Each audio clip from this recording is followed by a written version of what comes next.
Hey everyone, meet Kevin here with... Meet Lauren. And we are back after our own Millennial Money and reacting to our own Millennial Money video, which was really crazy and totally surreal. It was. But now we are back again to react to yet another Millennial Money, and this time it's living on $100,000. I love the K, because that really goes back to RuneScape, because 1337K. Got the poster over here. Anyway, in Fairfax, Virginia. You excited? Sounds good, I'm excited. Let's do it. All right. All right, here we go. For someone in their mid-20s who still lives at home with their parents, I thought it'd be really cool to represent that population and share my pros and cons of living at home and the pros and cons of the finance part of it as well. This is super smart. It's so relatable right now because is. so many college students are going back home to live with parents Right. because colleges are closed or it's distance learning. This is good. She's saying she's in her mid-20s, so she should be out of college, you know. Well, but she could be going for a doctorate degree. maybe, but Yeah. I mean, just without seeing anything, I'm for that if you have a game plan. If you are making $100K a year and you Good want to point. save it, you know, and you like your parents. I mean, we saved a lot of money living at your parents' We place did. when we were 18, 19, 20 before we bought our first place Right. because you got like no expenses. Exactly. They and we like provide- our parents, or my parents. They provided all the toilet paper. You know, like all of those little things, they add up, you know? Totally. Yeah. Hi, my name is Kristina Truong. I'm 24 years old. I make around $100,000 per year and I live in Fairfax, Virginia.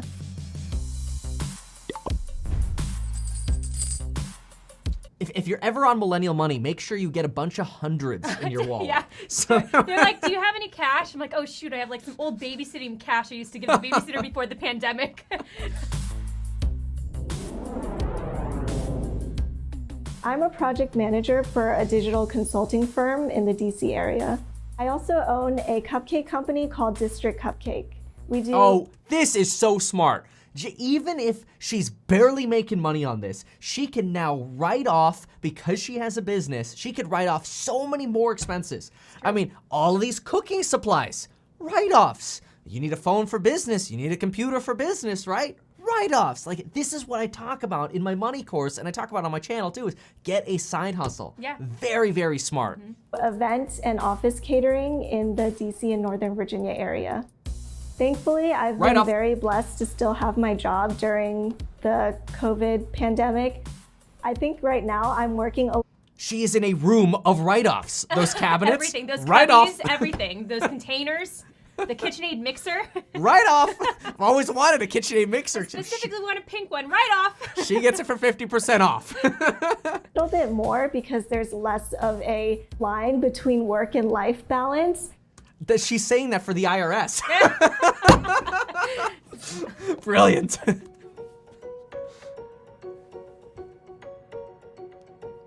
Hey, immigrant, me too. Yeah, and my brother's wife immigrated from Vietnam. Oh, Melissa, that's Yeah, right. Or her parents. My dad came here first, but they actually met in English speaking school, which is an immigrant love story, I guess. Oh. That is My really dad- cool. Immigrant love story. My mom went to English speaking school. I remember that. Yeah. And she speaks better English than your dad, and your dad never did, right? He refused to go to school. Interesting. Yeah. Promised that he would tutor my mom, which did not happen. He just wanted to go on a date with her, and the rest is history. Being so young and seeing my parents struggle with their finances gave me the mindset of not wanting the same for myself or for my family. That lesson has stuck with me growing up and even in college. Anything that wasn't going towards student debt repayment or my apartment rent, I was saving up everything. Smart. Good. Moved back home after college. Okay. So I moved back in with my mom, dad, and sister because I wanted to, one, pay off my student loan debt and also Perfect. be able to pay for my sister's college. And the rent in this area is not too favorable, so That's really generous. That's super generous. Like, what's her sister doing? We'll find out. decided to stay here for a couple years and pay off all my debt and save up for my sister's college tuition. Wow. And that's exactly what I was saying before I even watched it. It's like if you have a game plan and it makes sense, Yeah. Move back in, and then you save so much money and get like a slingshot ahead in life instead of trying just because society tells you to have your own place, and then you're just like, floundering in the water or almost drowning, you know? That's a good point. Yeah. I am confused though why she would be taking a pause on, and maybe there's a reason here, but it does confuse me why she would be taking a pause on building her own net worth by helping her sister now. And while I think that's generous, and I'm all for being generous and giving, I think giving is very important. If it comes at a cost of you not building your net worth, you actually end up being able to help your family less. Yeah. So if your parents need help in the future, look, who's going to be able to do more damage in helping people, so to speak? Somebody who's been able to build up a portfolio of $10, $20 million, or somebody who just got out of debt and they can help you with a few $1,000s. Right. You know what I mean? And is she completely paying her sister's college? I mean, alternatively, could her sister have financial aid or do other things to get some other sources of money to help, do it yourself type thing? Maybe the older sister could partially help. I don't know what her involvement is, but I do agree with what you're saying. I would personally rather be in a situation where, like, if my parents needed help at some point in the future, I'm capable of doing that because I did everything I could in my 20s to build my wealth. Yeah. And those are the years to do it too. So, budget. Unfortunately, my mom has been laid off due to coronavirus, and I'm paying a little bit more each month towards our mortgage and utilities because of that. Our family splits our household budget by mortgage, utilities, and any subscription services. So I pay for $400 to $500 a month on the mortgage. Okay, let's pause on that for a second. $400 to $500 for a mortgage to be with a family, that's not bad. No. That's a drop in the bucket, honestly, and she's still saving money being at home. $2,000 a month in savings. I hate savings. Like, this $2,000 should be zero. And it's blocking a little bit. That $2,000 should be zero, and it should be merged in there with investments. Or you should just cross out the savings and put investing. Yes, just all this whole thing over here could be all yellow or all green rather, and it could be $3,366 in investments. Oh, I didn't even see she does do investments. Yeah. Okay, that's good. So then she puts the money into a 401k, a Roth, and brokerage. That's fine. So it's all mixed up over there. Max out your Roth. That's Donations fine. though, $670. This is what I'm talking about. Like this, I think it's wonderful. But I take a Warren Buffett approach to this. Warren Buffett said, I can make so much wealth with the way that I invest that I'm going to be able to donate game-changing amounts of money in the future. $670 a month if you're donating this. Look, it's great. I'm not saying don't donate. Like it's noble, it's wonderful. Yeah. But that should be going into your investments. You should be growing this. The savings should be going into your investments, or call the 670 your emergency fund and stop saving money and invest it all. Yeah, I totally agree. And again, not saying it's not good to be generous. Be generous and give, but you gotta. I think it's the analogy of like in like an airplane. I was thinking the same thing. The mask. Yeah. It's like you put your mask on first, and then your child. It's like get yourself to a point where you are completely safe. I mean, the mom's been laid off. There are struggles with money and her sister's college, whatever. It's not at that point yet where your mask, you're able to put the child's mask on. Right, exactly. Focus on building that side hustle instead. You know, get the cupcake business to where it's growing and expanding, and use that money to invest in yourself or your business rather than donating it. And then in the future, when your business is kicking butt, you can donate millions of dollars. Yeah. I'm here. And then at the end, the end result is kind of a win-win for everybody. Everybody wins that way. Yeah, you have more security, and society gets more benefit. Yeah. Yep. $100 for utilities and $160 for all of our phone lines. So she pays all of the phone lines. So she's really contributing to the household here as well. The business, $200. That's really low. Yeah. Social media supplies. Is she working out of the home? Probably. Yeah. Although it did look like there was a commercial style kitchen.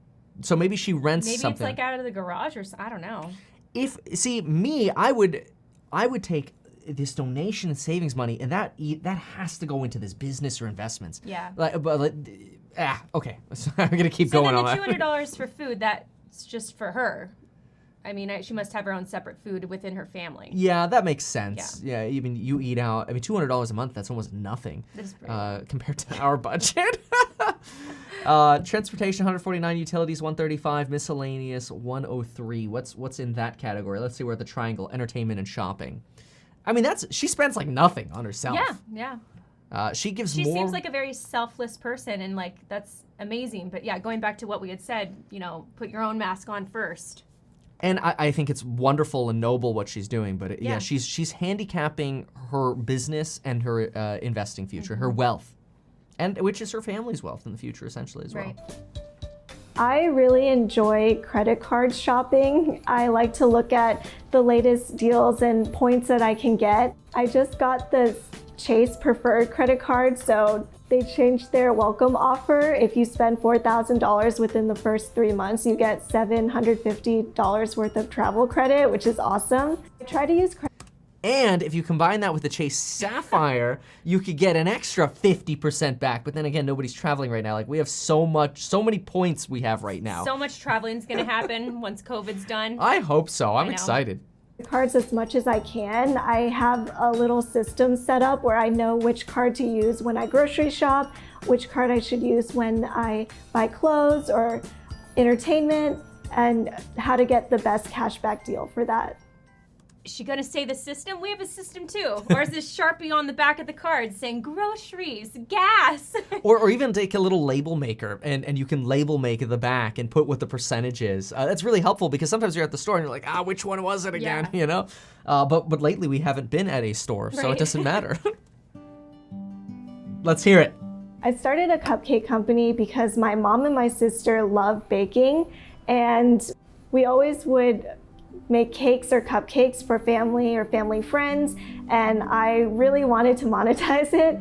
So started this company officially the beginning of this year. We had a few pop-up shops. We work with our corporate clients to do event catering, and we do individual orders. I mean, this is want one of brilliant. those. Yeah, and this is brilliant. The corporate events is going to have a problem right now. Yeah. I would almost, if I were doing this cupcake sales right now, I would do whatever I could to figure out how can I deliver cupcakes to people? Yeah. How can I get on Uber Eats? How can I get on, what DoorDash or all these things? And she lives in the DC area, so it's like there's a ton of people there. It's not like you're living in some, There is little town. money to be made in this business. She should do, like, they have that, like, Night Owl Cookie Company or whatever, where it's, like, open all night long. There are seriously so many times where I'm like, I would love like something right now at like 10:30 p.m. And then if they deliver, that'd be an idea, right? I like the idea of delivering all the time. Yeah. I don't like the idea of having a store that's open all the time. Because then no. But you've it's got just, an employee standing there. And I mean, you got an employee working 10 hours in the middle of the night. That's true. You're paying, $200-$300 to stay open at a night. You guys sell a lot of cupcakes. You know what I mean? Good point. I don't do any of the baking. I always ask to like help out, but my mom and my sister tell me to stay as far away from the kitchen as possible. So I just do deliveries or like fold boxes, all that boring stuff. Oh, okay. Good. I mean, so they got delivers. 10x this. Yeah. This is where Grant Cardone would just like grab you and shake you and go 10x this business. People want cupcakes at home right now. They're not eating out at restaurants. Deliver them cupcakes. 10x this. Pass out flyers. Dude, figure it out. So it sounds like she's kind of like maybe the business aspect of it, because they're like, don't touch the cupcakes, and then Not actually cooking it. Yeah, which is yeah. fine. Hey, Yeah, they're all totally. working on it together. Smart to turn it into a business and not a hobby, though, because if you have a hobby, you don't get to write off your losses. If it's a business and there's an intention of making profit, you get to write off much more.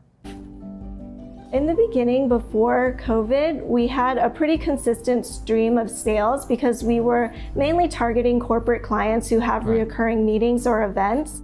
We were making around like 500 a week from that. Unfortunately, because of COVID, our orders have fluctuated a bit. So some weeks we're making 10 cakes and other weeks we don't have any orders.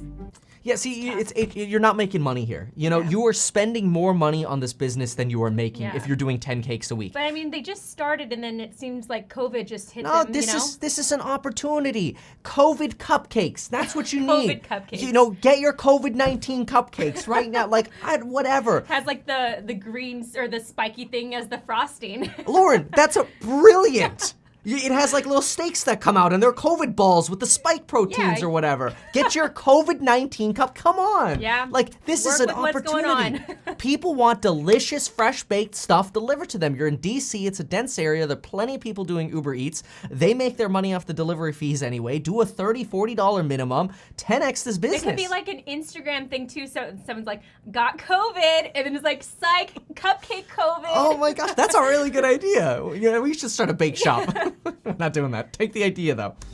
Right now, our finances are a little bit up and down, but I have high hopes for the company, and everything that we're making, we're reinvesting back into it. So me, my mom, and my sister. You're not making anything right now, though. Yeah. That's the problem. Like, I admire when we say we're reinvesting everything, but you're still putting $2,000 a month into savings. Yeah. You know, we got to change the strategy here to get this business really moving. Don't take any money from the company.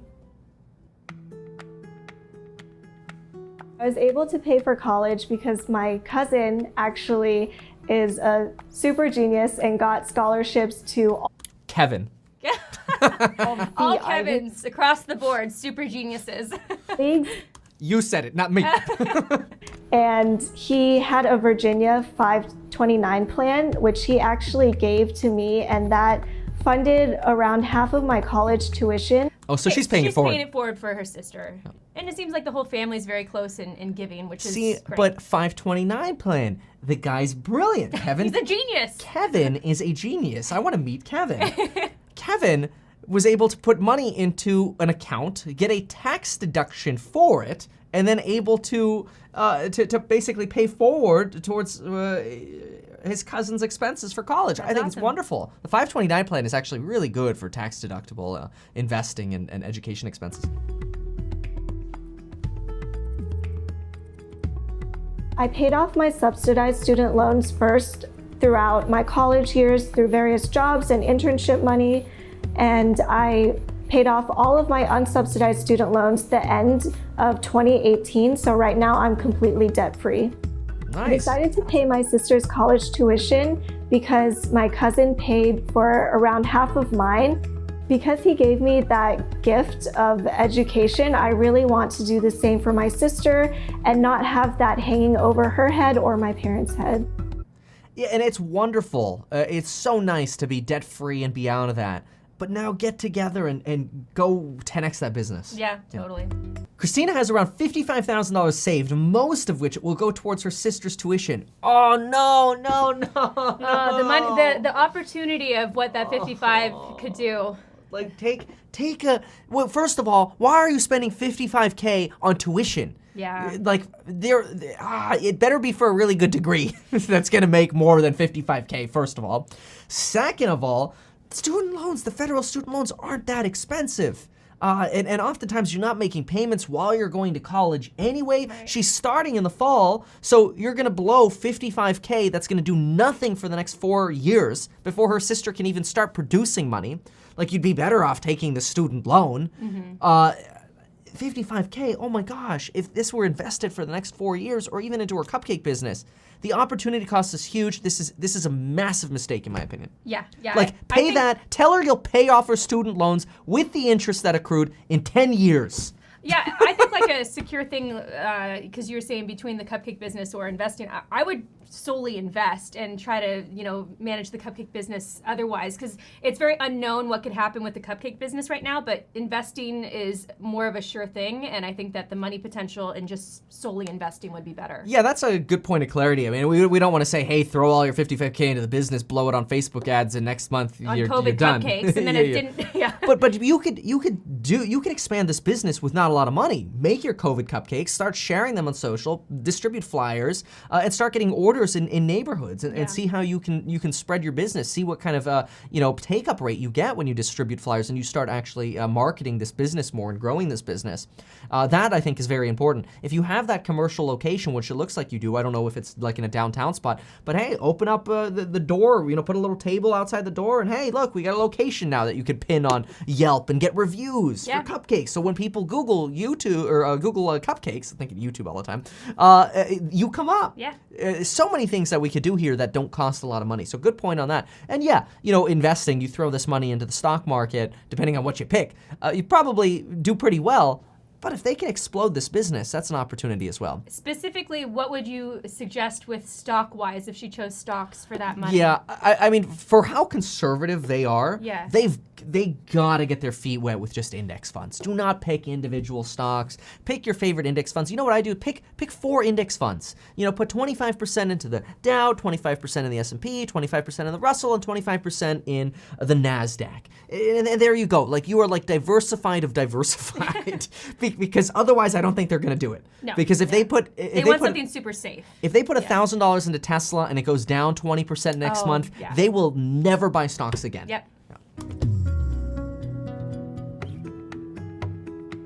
She's saving the rest for a down payment on home. There's not going to be any left.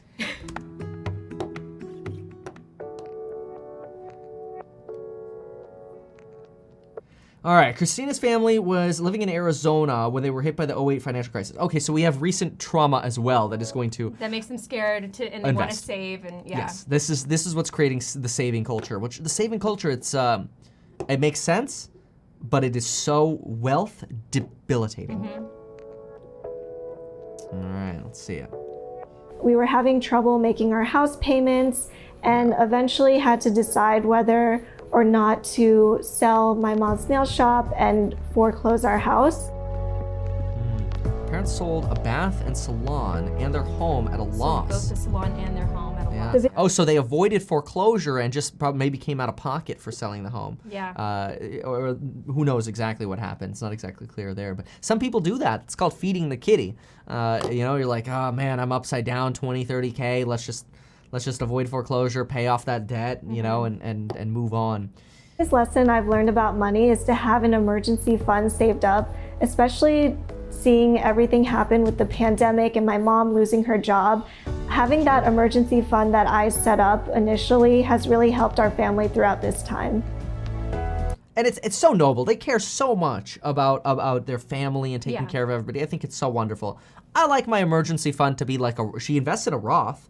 A Roth could be an emergency fund for you because think about it. You put your money into a Roth, you can withdraw that money penalty and tax free of whatever you invested. So instead of putting $2,000 into a dumb savings account every month, and I'm sorry, I don't want to come so offensive. I'm not offending her. It just doesn't do anything for your growth. So it's frustrating. Yeah. Put it into a Roth. At least you could take the principal out if you needed it as an emergency fund. Right. There's your emergency fund. Something I wish I learned about money 10 years ago is the power of compound interest. That's something that... So you're talking about the power of compound interest, but you're saving. I'm currently doing right now, but I wish I had started a little bit earlier. But you're still not.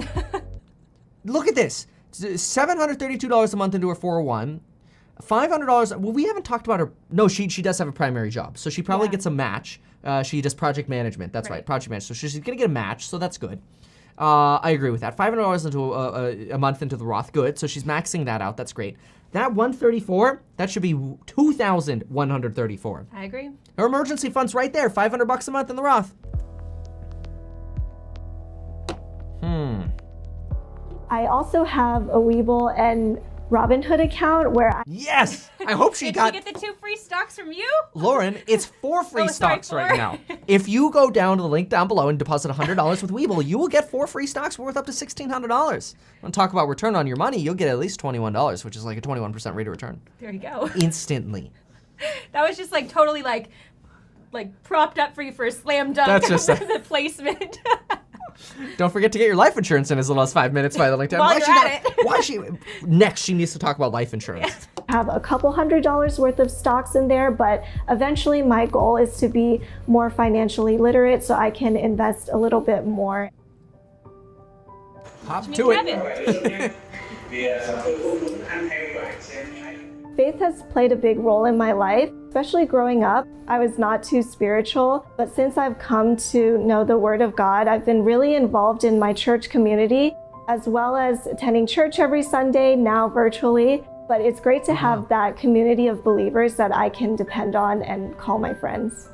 I donate around $600 to $700 a month to the Rover Foundation, which I found out throughout my church. The charity goes to different third world countries to provide education and spread the word of God to...